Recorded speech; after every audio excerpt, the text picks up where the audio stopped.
5 bank মিলে হচ্ছে একটি ইসলামী ব্যাংক। আর্থিক সংকটে পড়া শরিয়াহভিত্তিক 5টি ইসলামী ব্যাংককে একীভূত করার পরিকল্পনা করছে বাংলাদেশ ব্যাংক, সংশ্লিষ্ট সূত্র জানিয়েছে। আগামী জুলাইয়ে আনুষ্ঠানিকভাবে একীভূতকরণ প্রক্রিয়ার জন্য টিম গঠন শুরু হবে এবং 15 অক্টোবরের মধ্যে শেষ হবে বলে আশা করা হচ্ছে।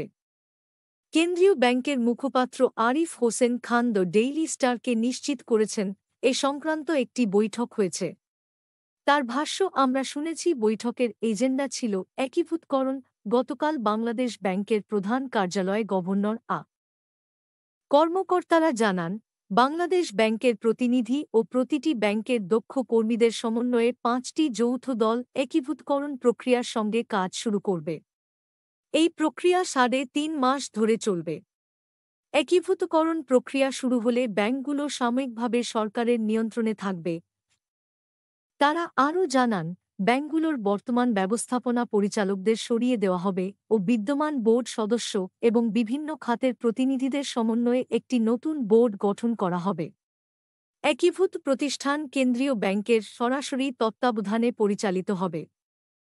গ্লোবাল ইসলামী ব্যাংকের চেয়ারম্যান মোহাম্মদ নুরুল আমিন বলেন, নতুন অধ্যাদেশের আওতায় চলতি বছরের অক্টোবরের মধ্যে কেন্দ্রীয় ব্যাংক এই 5টি ব্যাংককে একীভূত করতে পারে।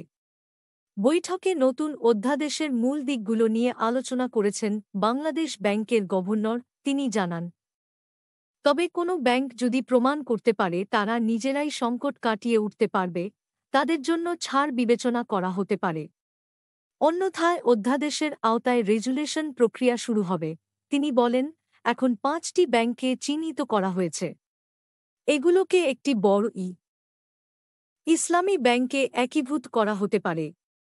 সেই প্রক্রিয়া শুরু করতেই এই বৈঠক ডাকা হয়। বৈঠকে একটি রোডম্যাপ নিয়ে আলোচনা হয়েছে। ফার্স্ট সিকিউরিটি ইসলামী ব্যাংকের চেয়ারম্যান মোহাম্মদ আব্দুল মান্নান বৈঠককে প্রাথমিক ধাপ উল্লেখ করে বলেন, বাংলাদেশ ব্যাংক তাদের এই পরিকল্পনার কথা জানিয়েছিল। কেন্দ্রীয় ব্যাংকের এই পরিকল্পনা দীর্ঘদিন ধরে অব্যবস্থাপনা, ঋণ ও মূলধন ঘাটতিতে জর্জরিত এ খাতে শৃঙ্খলা ও আমানতকারীদের আস্থা ফিরিয়ে আনে বলে আশা করা হচ্ছে।